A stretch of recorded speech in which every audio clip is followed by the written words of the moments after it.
अस्सलाम वालेकुम। उम्मीद है सब दोस्त ठीक होंगे। आज के ट्यूटोरियल में हम देखेंगे कि किस तरह हम ये अपना लास्ट हम सब कर चुके हैं, ठीक है। तो किस तरह हम अपना जो है ये कॉन्फ़िगरेशन वाला पार्ट देखेंगे हम, ठीक है। अपने ई कॉमर्स की वेबसाइट के हम ये अपनी वेबसाइट की कॉन्फ़िगरेशन कर सकते हैं, ठीक है। तो हम उसके लिए चलते हैं ये यहाँ पे ठीक है। हम जाते हैं अपने वो कॉमर्स में। वो कॉमर्स में हमने लास्ट स्टडी किया था क्या चीज़ें, उसके बाद प्रोडक्ट्स का पोर्शन है, प्रोडक्ट्स में क्या क्या चीज़ें हम देख लेंगे, ठीक है। इनको हम कॉन्फ़िगर करेंगे। तो स्टेप बाय स्टेप यहाँ पे पहले से प्रोडक्ट्स ऐड है और साथ में नीचे आप देख सकते हैं यहाँ पे कैटेगरीज भी उन्होंने बताई हैं। आपके जो जो कैटेगरीज होंगी वो चीज़ें इधर डिफाइन हो जाएंगी। पहले हम प्रोडक्ट्स को देखते हैं, उनकी कैटेगरीज को देखते हैं। यहाँ पे ये कैटेगरीज ऐड है, वर्क स्टेशन, प्रिंटर, ठीक है, कोर पार्ट्स, एसेसरीज, ठीक है। अब ये देखें, यहाँ हम ऑफिशियल अपनी जब वेबसाइट पे आते हैं लाइव, यहाँ पे अपनी कैटेगरीज को देखें। ये चीज़ें कैटेगरी शो हो रही हैं, इसके अगेंस्ट इंदर प्रोडक्ट्स ऐड है, ठीक हो गया। उस कैटेगरी के against product add, right side पे भी आपकी कैटेगरी शो हो रही हैं। तो ये चीज़ है। हमने अगर कोई कैटेगरी लगानी है नहीं, या इसको एडिट करके हम देख लेते हैं तो इन्होंने कैसे लगाई है। हम उसकी इमेज नाम लिखेंगे, ठीक है। स्लग ये खुद ऑटोमेटिकली बन जाएगा। आप जब यहाँ नाम लिखेंगे, यहाँ क्लिक करेंगे तो ऑटोमेटिकली बन जाएगा और यहाँ पे उसकी इमेज ला के अपडेट कर देंगे तो आपकी इमेज यहाँ पे भी क्रिएट हो जाएगी। और उसके बाद यहाँ पे हम अगर अपने प्रोडक्ट्स में जाते हैं तो ये हमारी प्रोडक्ट्स हैं सारी, ठीक है। तो अगर इसको हम एडिट करें किसी एक को, चीज़ें देखने के लिए कि हम कैसे कर रहे हैं, तो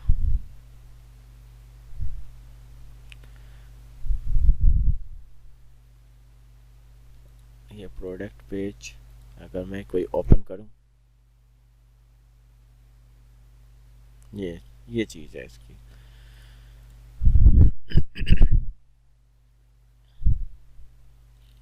ये नीचे अगर मैं आता हूँ, ठीक है, यहाँ पे है कि प्रोडक्ट के बारे में कुछ डिज़ाइनिंग है तो वो आ जाएगी, प्रोडक्ट्स की ऑप्शन है तो ये आ जाएंगे। हाँ, लेकिन हम उसको अभी नहीं करेंगे। हम क्या करेंगे, उसका सिंपल प्राइस लिखेंगे, उसकी जो है राइट साइड पे इमेज लगाएंगे अपनी, और ये कैटेगरी सिलेक्ट करेंगे और नीचे अगर आएंगे तो हम उसकी डिस्क्रिप्शन लिख देंगे, ठीक है। और उसकी अगर हम ये मैं इसको सिलेक्ट करके देखूँगी क्या कह रहे हैं, इसमें क्या चीज़ है। क्योंकि जब हमने किसी ई कॉमर्स के डेमो को इंपोर्ट करते हैं ना, ठीक है, तो पहले देखना होता है कि वो कैसे काम कर रहा है, ठीक है। फिर उस बेस के ऊपर हमने इसको अपना डिज़ाइन देना होता है, ठीक है। ये चीज़ इसके अंदर जो डिस्क्रिप्शन वाला पोर्शन है ना वो कस्टमाइज है, ठीक है, ये डिज़ाइन किया गया हुआ है। तो ये यहाँ पे उसने टेक्स्ट लिखा है, फिर इमेज लगी एक रो के अंदर, फिर एक रो के अंदर एक सेंटर आकर टेक्स्ट लगा हुआ है, फिर एक रो के अंदर ये टेक्स्ट हुआ हुआ है। तो ये सारी चीज़ें जो आप देखेंगे कि ये देखें राइट साइड पे टेबल फॉर्मेट में सारी चीज़ें आ रही हैं। एडिट करना हो तो हम यहाँ से इनको कर सकते हैं। तो ये चीज़ है। अब इसी तरह हम ये प्रोडक्ट का कर सकते हैं। उसके बाद हमारा आ जाते हैं वो कॉमर्स की अगर हम सेटिंग में चले जाते हैं, ये बाकी चीज़ें तो हम स्टडी कर चुके हैं कि कस्टमर्स ऑर्डर्स ये सारे ग्राफ वगैरह आते हैं। मेन हमारा जो आता है उसकी कॉन्फ़िगरेशन में आ जाता है। हम अपने वो जनरल ये एड्रेस में आ जाता है सारी चीज़ें। हमने अपने जो ई कॉमर्स स्टोर है उसका टैक्स का ऊपर चीज़ें रखनी है कोई या नहीं रखनी, ये है चीज़ें, ठीक है।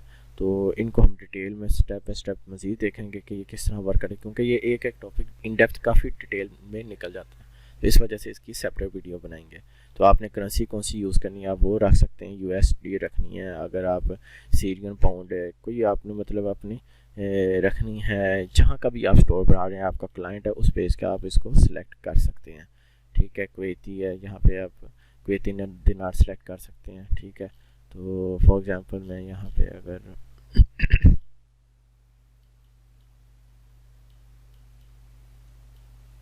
ये बिटकॉइन भी करेंसी इन्होंने ऐड कर दी हुई है। तो अभी मैं फॉर एग्जांपल एक कैनेडियन डॉलर कर रहा हूँ, लेफ़्ट साइड पे शो होगा, राइट साइड पे शो होगा, वो चीज़ें हैं। अब अगर ऊपर चले जाते हैं हम प्रोडक्ट्स के बारे में, इसको मैं लीव कर रहा हूँ, प्रोडक्ट्स के बारे में कर रहा हूँ तो वो प्रोडक्ट के बारे में बताएगा कि शॉप पेज पे कौन सी प्रोडक्ट शो हो, ठीक है। मैंने कहा आवर प्रोडक्ट्स वाला पेज शो हो, क्योंकि ये डिफ़ॉल्ट में वो कॉमर्स के अंदर पेजेस बन जाते हैं। तो उसके बाद हमारे प्लेस होल्डर कितने इमेज उसके आए, किस हम मेजरमेंट में काम कर रहे हैं, ठीक है। ये आपके जो स्टोर है उस पर डिपेंड कर रहा होता है कि आपका किस तरह वर्किंग हो रही है। आपने नीचे रिव्यूज़ शो करवाने नहीं करवाने, वो ये सारी चीज़ें आ जाती हैं, ठीक है। और इसके बाद ये अकॉर्डिंग टू रिक्वायरमेंट होती है, क्लाइंट क्या मांग रहा है, ठीक है। शिपिंग के जोन, इसकी पूरी कॉन्फ़िगरेशन होती है। शिपिंग कॉस्ट को मैनेज करने के लिए शिपिंग क्लासेस बनानी पड़ती हैं हमने, शिपिंग जोन, ये पूरा अलग टॉपिक है, इसको हम देखेंगे। तो पेमेंट गेट से हम देखना होता है कि हमें कौन कौन से इसमें ऐड कर सकते हैं। डिफ़ॉल्ट में कुछ उन्होंने दिए होते हैं, है लेकिन कि हमें कॉन्फ़िगरेशन करनी होती है कि बैंक ट्रांसफ़र करना है तो वो फिर सिंपल हमने अपना लिखना है, चेक कैश ऑन डिलीवरी तो उसका लिखना है। अगर कोई और हमने पेपाल या कोई करना है तो उसके हम प्लगइन ऐड करेंगे, ठीक है। और प्लगइन वगैरह किसे पेमेंट्स के करेंगे हम बाद में देखेंगे। तो अगर फॉर एग्ज़ाम्पल हम यहाँ पे अगर फॉर एग्ज़ाम्पल पेपाल का ही ऐड करना चाहते हैं, मैं यहाँ पे अगर कहता हूँ प्लगइन ऐड न्यू,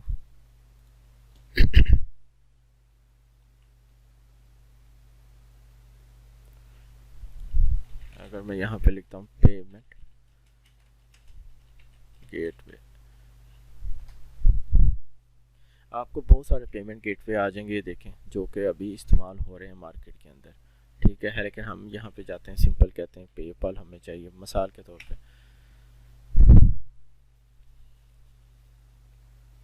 हमारे पास पेपाल के भी आ गया कि वो कौन सा हमने जो प्लगइन सेलेक्ट करना है ना, हमने सबसे पहले उसकी रेटिंग देखनी होती है, उसकी परफॉर्मेंस करनी होती है, देखनी होती है रेटिंग क्या जा रही है, उसके एक्टिव इंस्टॉलेशन कितनी है और वो कितनी लास्ट अपडेट उसकी कौन सी आई थी, और वो हमारे जो अभी वर्जन हमारा वर्डप्रेस का इंस्टॉल है उसके ऊपर किस तरह, ये देखें ये आ रहा है कंपेटेबल, ठीक है। ये कि मतलब कि वर्किंग में हमारे जो वर्डप्रेस का प्लगइन है उसके साथ है, जो कि अभी टेस्ट नहीं हुआ, अनटेस्टेड। तो इस तरह करके हम ये चीज़ें देख सकते हैं। तो हमें कौन सा पेपर का रिक्वायर्ड होगा वो हम अपनी मर्ज़ी से इसको इंस्टॉल करके उसको यूज़ कर सकते हैं। तो अगर हमने कोई अपना स्ट्राइप का करना है तो हम सिंपल स्ट्राइप का कर लेंगे। बाकी इसके ऊपर पेमेंट गेटवे के ऊपर मज़ीद वीडियो बनेगी कि हम कौन कौन से किस तरह इस्तेमाल करते हैं। अगर बाहर की वेबसाइट है तो या पाकिस्तान की वेबसाइट है उसके लिए क्या होगा, तो उनको हम एक्टिव करके यहाँ से सेटअप करके कॉन्फ़िगर कर लेंगे। उसके बाद अकाउंट्स एंड प्राइवेसी है, ठीक है। अकाउंट्स को किस तरह आपने हैंडल करना है, कौन सी चीज़ को शो करनी है या रिमूव करनी है, उसके बारे में इतना, क्योंकि उन्होंने डिफ़ॉल्ट में चीज़ें पहले से ही मैनेज की होती हैं तो इस वजह से हमें मुश्किल नहीं होती। तो अभी उन्होंने ये ईमेल इसकी डिफ़ॉल्ट में की हुई है कि इस पर न्यू ऑर्डर कोई भी आएगा उसको इसकी ईमेल आएगी, इसकी ये कोई ऑर्डर फेल होगा वो भी ईमेल इसको जाएगी। बाकी कस्टमर के हिसाब से सारी आप चीज़ें देख सकते हैं। अगर इनको कस्टमाइज़ करना हो तो हम कैसे करते हैं, ये सारी चीज़ें आ जाती हैं। तो ये था वो कॉमर्स जो कि हमारा पूरा कॉन्फ़िगरेशन का पार्ट था एक वो कॉमर्स का। उसके बाद आ जाता है हमारा यहाँ पर कस्टमाइज़, ये कस्टमाइजेशन वहाँ से भी आ जाती है। ये हम जाते हैं यहाँ पे अपनी सेटिंग में,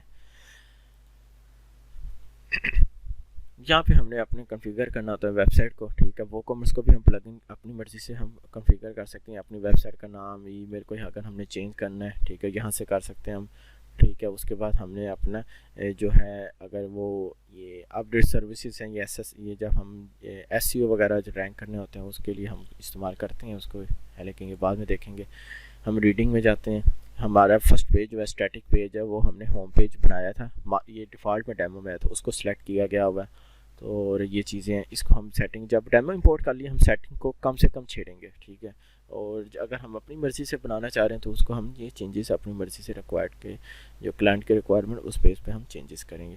ये डिस्कशन है कि हमने कोई कमेंट ऑन रखना है नहीं रखना, ठीक है। Anyone post on comment, post कोई ना कर सके हम इसको लिमिटेशन अपनी लगा सकते हैं, ठीक है। कमेंट को मस्ट भी मैनुअली अप्रूव, कोई कमेंट करे तो हम अप्रूव जब तक ना करें कोई भी वेबसाइट पे शो ना हो, इस तरह करके काफ़ी चीज़ें हम इसको हैंडल यहाँ पे कर सकते हैं। तो उसके बाद मीडिया, यहाँ पे हमारी जो है इमेज का साइज डिफ़ॉल्ट में क्या हमने रखा हुआ है इस वेबसाइट के ऊपर वो आ रहा है। तो और उसके बाद परमालिंक्स हमारे जो ऊपर URL होता है वो है हमारा भी इस तरह शो हो रहा है, डेट टाइम ये वो, मैं कह देता हूँ नहीं मुझे इस हिसाब से शो हो, ठीक है, पोस्ट नेम के हिसाब से, और मैं करके इसको सेव चेंजेस कर देता हूँ। तो ये चीज़ है। उसके बाद मैं आ जाता हूँ प्राइवेसी है इनकी, ये अगर हम पॉलिसी इस पेज की बनाना चाहें तो हम यहाँ से यूज़ दिस पेज, ये प्राइवेसी पॉलिसी सेटिंग इन्होंने बनाई है, हम इसको यूज़ कर सकते हैं, एडिट करके इसका पेज बन जाएगा। तो डुप्लीकेट को पोस्ट करना हो चाहे, ये प्लगइन की बेस, ये हमारे ना प्लगइन साथ में आए, डिफ़ॉल्ट में पहले नहीं होते। जब हम थीम करते हैं, हर थीम के अलग अलग प्लगइन साथ में आ जाते हैं और हम उन फंक्शन को यूज़ कर पाते हैं। तो ये चीज़ होती है। तो जो चीज़ समझना है उसको बंदा छोड़ दे, जो ताकि उसमें ज़्यादा आपको कन्फ्लिक्ट पैदा ना हो, कन्फ्यूजन पैदा ना हो। तो ये था हमारी कॉन्फ़िगरेशन का भी पार्ट, जिसमें कि हम अपने वो कॉमर्स की और अपनी वेबसाइट की चीज़ों को हम देख सकते हैं। और बाकी जो जो हमें चीज़ चाहिए हम उस हिसाब से उसको जो टेस्टिंग है उसको हम कस्टमाइज़ कर सकते हैं। तो आज के लिए इतना ही, इजाज़त दें, बहुत शुक्रिया, अल्लाह हाफ़िज़।